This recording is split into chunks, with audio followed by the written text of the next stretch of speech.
دما سب أبلعلي قص مدري كبزح مستمرة أوالد مستولدالهم تمدك أملاخ دما نتن أوالد سب ملكعنياتات كم زخنا مسرعيو كما تاتن ززحريون أنستي وصلو እግዚአብሔር ንሱ ስጋ ድማ ይሞ መንፈስን حوارو መስብ አይጻረርን ስለዚህ ዘመኑ 120 ዓመት ይሆን በለ ቁጥሪ 4 ደቂ አምላኽ ናተን አዋልድ ሰብ መስአተው ንሳተን ምስ ወለዳሎም እቲ ዘመን እቲ ብድሕሪኡ ድማ አምድሪ ነጓዓት ሰባት ነበሩ እቶም ካብ ጥንት ሱምያ ዝነበሩ ጆጋን ሰባት እዚኣቶም እዮም ቁጥሪ 5 እግዚአብሔር ክፋት ሰብ አምድሪ ከም ዝበዝሐን በሐሳባት ልቡ ዝሕሉና ድማ ወርትክ ክፉ ጥራይ ከም ዝኾነን ረአየ እግዚአብሔር ንሰብ አምድሪ ብምግባሩ ተጣዓሰ ልቡ ድማ ጎሃየ እግዚአብሔር ንሰብ ስለዝገበርኮ ተጣዓይሰ እሞ ንዝፈጠርኮ ሰብ ካብ ሰብ ክሳዕ እንስሳ ክሳዕ ለመምታ ክሳዕ ኣዋፍ ሰማይ ድማ ካብ ዝማን ምድሪ ክድምስሶም እየበለ ኖ ግና ኣብ ቅድሚ እግዚአብሔር ሞገስ ረኸበ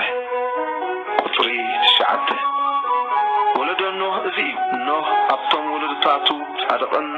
انت زيبلن سبعي نبره نوح مس املاح تملالسه نوح دما سلسته وديس يمن كامن يافيتن ولده مدر خا اب قدم املاح تبلاشا نبرت مدر دما بعمصا ملئت سدا زبله كل مجدو اب مدري ابلاشي نبر امو املاح لمدري رأيا نوح دما تبلاشا نبرت قطري 13 املاح نوح بلو بسرم مدري عمت عملي أيامه وداتا كل سدا أبقى ما يبفحه نو دما أنا استا مدري كتفهم إيه ناخا كاب غفير مركب سرح نتا مركب كفلتات قبر الله وشتان قدامان بغطران لقلقا كمزي قبرة منحا تا مركب سلسة مئتي أمت مقفحا 5 أمت وموتا دما 3 أمت يهم نتا مركب أبل عليها أمت سؤمتو مسكوت قبر الله أف دقة تا مركب دما بقوب أقبره تحتين كالعين سالسين دربي قبر الله انت أفتأتي سمايه أو تنفذ له كل سقاق تأسسي نو دما أنا ماي أينا مدر كمتسئي أمو أمدر زلو كله كموت إيو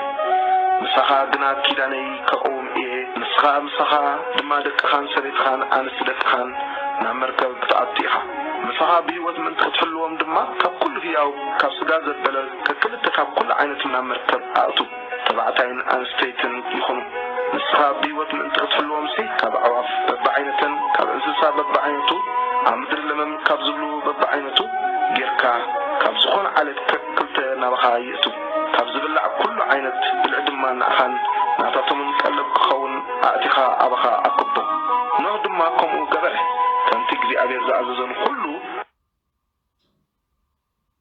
نجر كمو قبره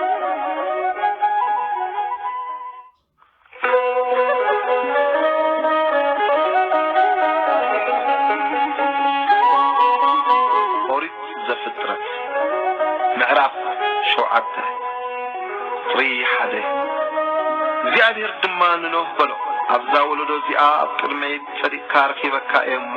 ምስ ብዘላ ቤትካ ናብ መርከብ እቶ ድሕሪ 7 መዓልቲ ኣነ ኣብ ምድሪ 40 መዓልትን 40 ለይትን ከዝንብ እየ ነቲ ዝገበርክዎ ኩሉ ህያው ድማ ካብ ዝባን ምድሪ ክድምስሶ እየ እሞ ካብ ኩሉ ንጹህ እንስሳት 7 ተባዕታይን ኣንስተይትን ካብ ኩሉ ዘይንጹህ እንስሳ ከዓ ከክልተ ተባዕታይን ኣንስተይትን ካብ ዕዋፍ ሰማይ ድማ ምእንቲ ኣብ ልዕሊ ኩላ ምድሪ ዘርኢ ክኾና ህይወት ክተርፋ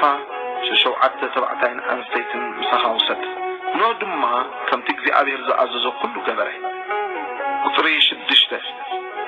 ኖህ ድማ እቲ ማይ ኣይሂ ኣብ ምድሪ ክኸውን ከሎ ወዲ 600 ዓመት ኮይኑ ነበረ ኖህን ደቁን ሰበይቱን ኣንስቲ ደቁን ከዓ ንሱ ብዛዕባ ማይ ኣይሂ ናብ መርከብ ኣተው ካብ ንጹህ እንስሳን ካብ ዘይንጹህ እንስሳን ካብ ዕዋፍን ኣብ ምድሪ ለመንካብ ዝብል ኩሉን ከምቲ ኣምላኽ ንኖህ ዝኣዘዞ ክልተ ተባዕታይን ኣንስተይትን ናብ ኖህ ናብ መርከብ ኣተው ኮነ ከዓ ድሕሪትን 7 መዓልቲ ማይ ኣይሂ ኣብ ምድሪ ኮነ ፍሪ 11 ኣብ መበል 600 ዓመቱ ንዕድመ ኖህ ኣብ ተኸለይቲ ወርሒ ካብታ ወርሒ ድማ ኣብ መበል 17 መዓልቲ እታ መዓልቲ እቲኣ ናይቲ ዓበይቲ መዓሙቕ ዓይኒ ማያት ተቐደ መሳኩቲ ሰማይ ድማ ተኸፍተ 40 መዓልትን 40 ለይትን ከዓ ኣብ ምድሪ ዘነመ እታ መዓልቲ እቲኣ ድማ ኖህን ደቂ ኖህ ከዓ ሴምን ካምን ያፌትን ሰበይቲ ኖህን ሰለስቲአን አንስት ደቁ ድማ ምስኦም ናብ መርከብ ኣተው ንሳቶምን ኩሉ ኣራዊት በብዓይነቱን ኩሉ እንስሳ በብዓይነቱን ኣብ ምድሪ ለመም ዝብል ኩሉ ለመምታ በብዓይነቱን ኩሉ ኣዕዋፍ በብዓይነተን ኩለን ጨራሩን ክንፍ ዘሎ ኩሉ ድማ ናብ መርከብ ኣተው ያው ትንፋስ ካብ ዘሎ ኩሉ ስጋ ከክልተ ናብ ኖህ ናብ መርከብ ኣተው እቶም ዝኣተው ድማ ከምቲ ኣምላኽ ዝኣዘዞ ካብ ኩሉ ስጋ ተባዕታይን ኣንስታይን ኣተው እግዚአብሔር ከዓ ብድሕሪኡ ዓፅኦ ቁጥሪ 17 ማይ ኣይሂ ድማ 40 መዓልቲ ኣብ ምድሪ ዘነመ እቲ ማይ ከዓ በዝሐ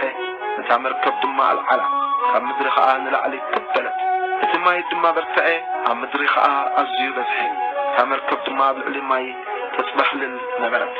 እቲ ማይ ኣብ ልዕሊ ምድሪ ኣዝዩ እናበርትዐ ኸደ ኣብ ትሕቲ ብዘሎ ሰማይ ዝነበረ ኩሉ ነዋሕቲ ኣኽራን ከዓ ተጎልበበ እቲ ማይ 15 እመት ንላዕሊ ደየበ እቲ ኣኽራን ከዓ ተጎልበበ ሽዑ ኣብ ምድሪ ዝዋሳው ስጋ ዘበለ ኩሉ ኣዕዋፍን እንስሳን ኣራዊትን ኣብ ምድሪ ለመም ዝብሉ ኩሉ ለመምታን ኩሉ ሰብን ሞተ ኣብ ንቁፅ ምድሪ ዝነበረ ኩሉ ኣብ ፍንጩ ትንፋስ ህያው መንፈስ ዝነበረ ሞተ ኣብ ልዕሊ ምድሪ ዝነበረ ኩሉ ህያው ጠፍአ ካብ ሰብ ክሳዕ እንስሳን ለመምታን ኣዕዋፍ ሰማይን ካብ ምድሪ ጠፍኡ ኖህ ጥራይ ምስቶም ምስኡ ኣብ መርከብ ዝነበሩ ተረፈ እቲ ማይ ድማ ክሳዕ 150 መዓልቲ ኣብ ምድሪ በርትዐ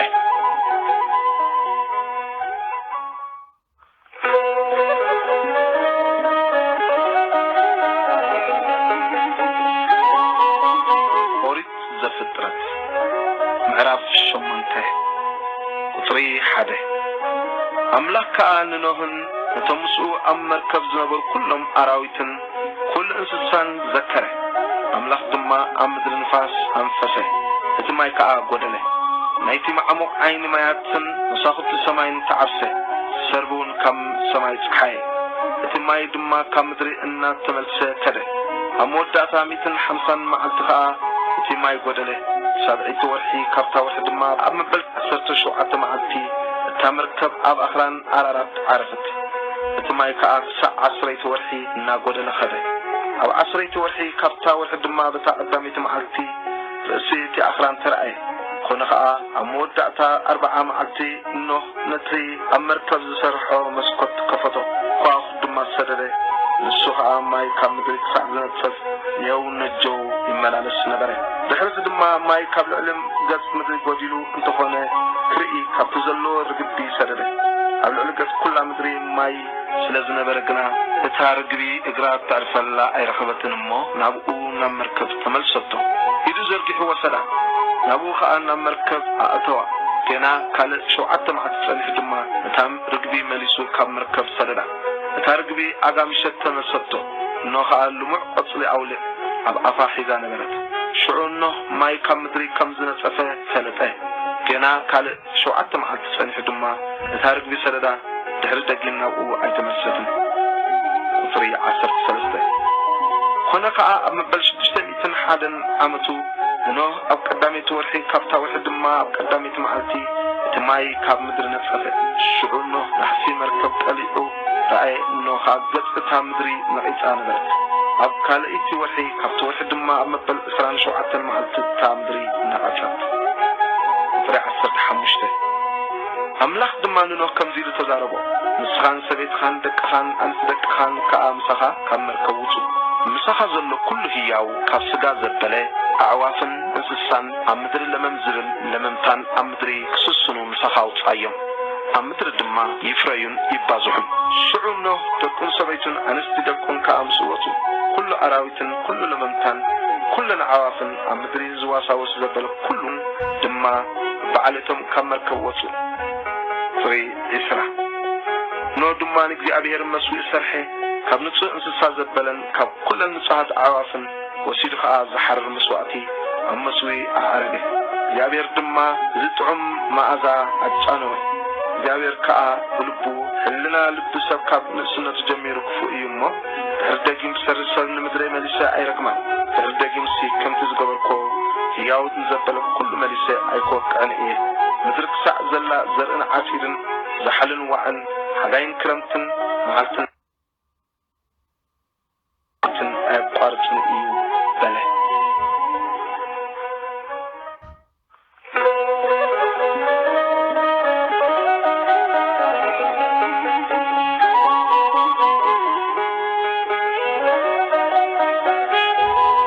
ኦሪት ዘፍጥረት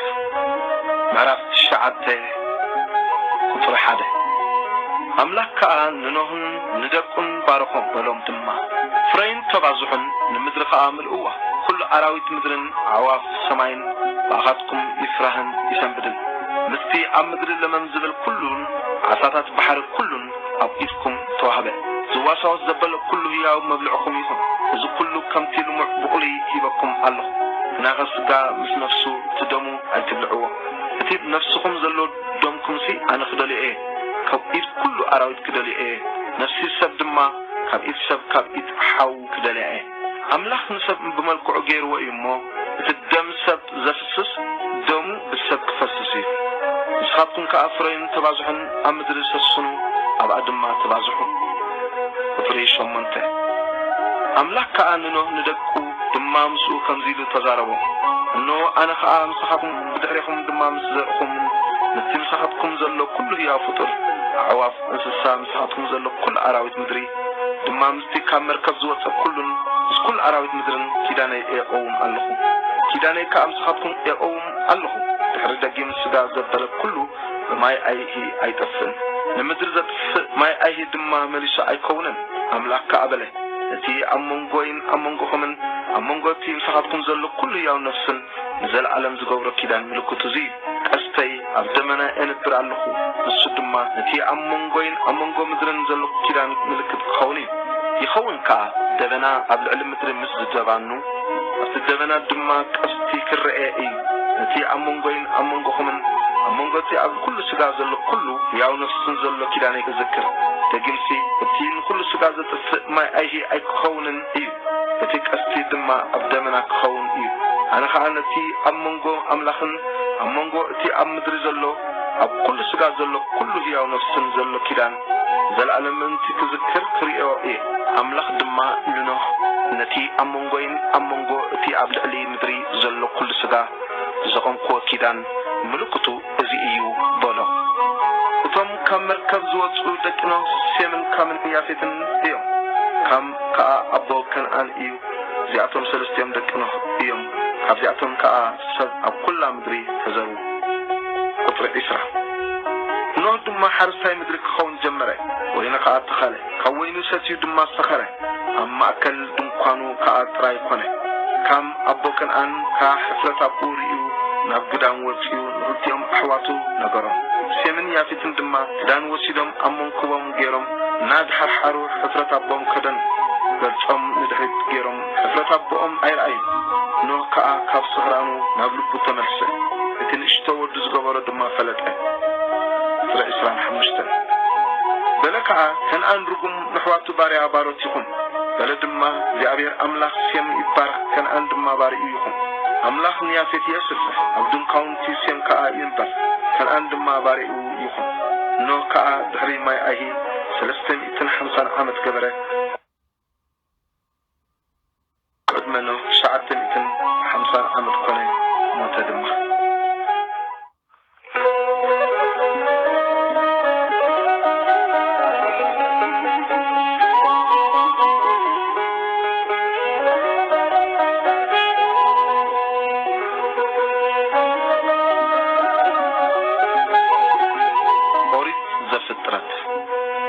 ምዕራፍ 10 ቁጥሪ 1 ወለዶ ደቂ ኖህ እዚ ሴም ካም ያፌት ናታቶም ድማ ድሕሪ ማይ ኣይሂ ደቂ ተወልድሎም ደቂ ያፌት ጊሜርን መጎግን ማዳይን ያዋንን ቱባልን ሜስክን ቲራስን ደቂ ጊሜር ከዓ አሽኮናዝን ይፋትን ተጋርማን ደቂ ያዋን ድማ ኤልሻን ተርሽሽን ኪቲምን ዲዳኒምን ካብዚኣቶም ደሴታት ህዝብታት በብምድሮም ነፍሲ ወከፍ ከም ቋንቁ ከከም ዓሊቶም በህዝቦም ተፈላለዩ ደቂ ካም ከዓ ኩሽን ምስራይምን ፋጣን ከነዓንን ደቂ ኩሽ ድማ ሲባን ሓዊላን ሳብታን ራዕማን ሳብታኻን ደቂ ራዕማ ከዓ ቻባን ዲዳንን ኩሽ ድማ ንኒምሮድ ወለደ ንሱ ኣብ ምድሪ ጅግና ሙኻን ጀመረ ንሱ ኣብ ቅድሚ እግዚአብሔር ጅግና ሃዳኒ ነበረ ስለዚ ከም ኒምሮድ ኣብ ቅድሚ እግዚአብሔር ጅግና ሃዳኒ ተባህለ መጀመርታ መንግስቱ ድማ ባቤል ኤርክን ኣካድን ካልነን ኣብ ሃገር ሲንዓር ነበረ ኣብታ ሃገር እቲኣ ናብ ኣሰር ወፀ ነዌን ሬሖቦትን ዔርን ካላህን ሰርሐን ኣብ መንጎ ነዌን ካላህን ከዓ ንሬስን ሰርሐ ንሳ ተዓባይ ከተማ እያ ምስራይም ድማ ንሎዲምን ንዓናሚምን ንሃላቢምን ንናፍቱሒምን ንጳትሮሲምን ንካፍቶራውያንን ንካስሉሒምን ወለደ ካብኦም ፍልስጥማውያን ወፁ ፍሪ 15 ከነዓን ድማ ንሲዶን በኽሪ ወዱን ንሂትን ይወሳውያንን ንኣምራውያንን ንገርግሳውያንን ንሄዋውያንን ዓሪቃውያንን ንሴኔያውያንን ንኣርወዳውያንን ንጸማራውያንን ንሓማታውያንን ወለደ ድሕሪ ዝዓሌታት ከነዓን ተዘርቡ ደብ ከነዓናውያን ድማ ካብ ሲዶን በታ ንጊራር እታኣትወላ ኣቢልካ ክሳዕ ጋዛ በታ ንሶዶምን ንጎመራን ንኣድማን ንሲቢኤም እታኣትወላ ኣቢልካ ክሳዕ ላሽዕ ነበረ እዚኣቶም በብዓሌቶም በብቋንቋኦም ኣብ ሃገሮም ኣብ ህዝቦም ደቂቃም እዮም ቁጥር 21 ንሴም ድማ እቲ ኣብ በኩሎም ደቂ ዔበር ዓብዪ ሓውን ያፌት ደቂ ተወልድሉ ደቂ ሴም ኤላምን ኣሹርን ኣርፌክሳድን ሉድን ኣራምን ደቂ ኣራምካ ዕፁን ሑልን ጊታርን ማሽን ኣርፋክሳድ ድማ ንሻላሕ ወለደ ሻላሕ ከዓ ንዔበር ወለደ ንዔበር ድማ ክልተ ወዲ ተወልድሉ እቲ ሓደ ብዘበኑ ምድሪ ስለተኸፋፈለ ስሙ ፈለግ ተባህለ ስም ሓው ድማ ዮቅጣን ድማ ንኣልማዳድን ንሸልፋን ንሓፀርማዊትን ንዮራሕን ንሃድራሙን ንኡዛእልን ንደቂላን ንዓወልን ንኣባሚኤልን ንሻባን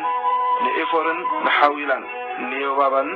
ወለደ እዚኣቶም ኩሎም ደቂ ዮቅጣን እዮም መቕማጦም ድማ ካብ ማሻባታ ንሰፈር እታኣትወላ እቲ ብሸነኽ ምብራቕ ዘሎ ከረን ነበረ እዚኣቶም በብዓሌቶም በቋንቋኦም ኣብ ሃገሮም በብህዝቦም ደቂ ሴም እዮም ፍሬ 32 እዚኣቶም በብወለዶኦም ኣብ ህዝቦም ዓሌታት ደቂ ኖህ እዮም ካብዚኣቶም ድማ ድሕሪ ማይ ኣይሂ ህዝብታት ኣብ ምድሪ ተዘሩ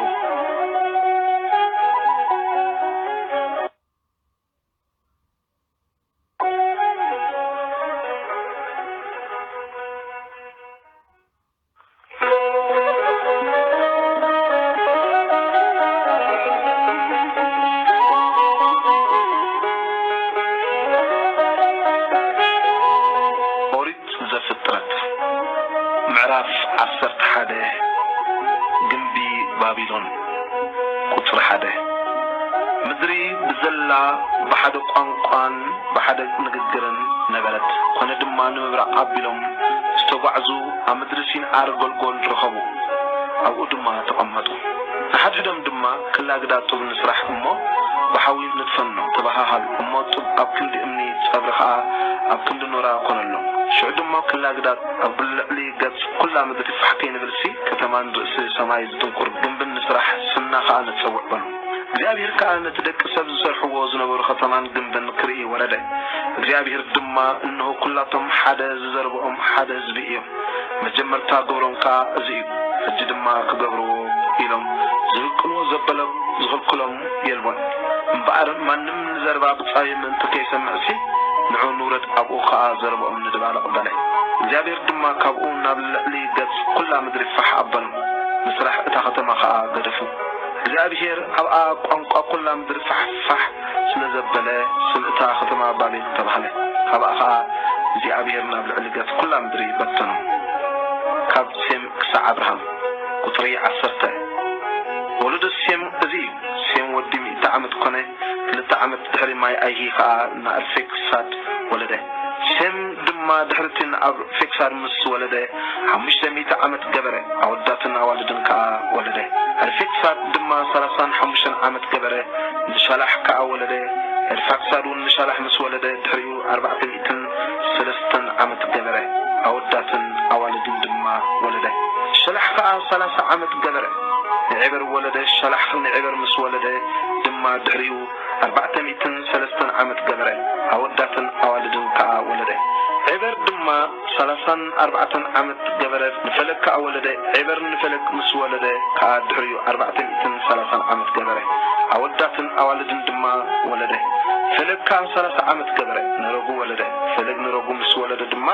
ድሕሪኡ 290 ዓመት ገበረ ኣወዳትን ኣዋልድን ከዓ ወለደ ረጉ ድማ 32 ዓመት ገበረ ንሰሩግ ከዓ ወለደ ረጉ ንሰሩግ ምስ ወለደ ድማ ድሕሪኡ 207 ዓመት ገበረ ኣወዳትን ኣዋልድን ከዓ ወለደ ሰሩግ ድማ 30 ዓመት ገበረ ንናሆር ከዓ ወለደ ሰሩግ ንናሆር ምስ ወለደ ከዓ ድሕሪኡ 200 ዓመት ገበረ ኣወዳትን ኣዋልድን ከዓ ወለደ ናሆር ድማ 29 ዓመት ገበረ ንታራ ከዓ ወለደ ናሆር ንታራ ምስ ወለደ ድማ ድሕሪኡ 119 ዓመት ገበረ ኣወዳትን ኣዋልድን ከዓ ወለደ ታራ ድማ 70 ዓመት ገበረ ንኣብርሃምን ናሆርን ናሃራን ወለደ ወለደ ታራ ከዓ እዚ ታራን ኣብርሃምን ናሆርን ናሃራንን ወለደ ሃራን ድማ ንሎጥ ወለደ ሃራን ከዓ ኣብ ኡር ናይ ከለዳውያን ኣብታ እትወልድላ ምድሪ ኣብ ቅድሚ ኣቡ ታራ ሞተ ኣብርሃምን ናሆርን ድማ ኣንስቲ ኣእተው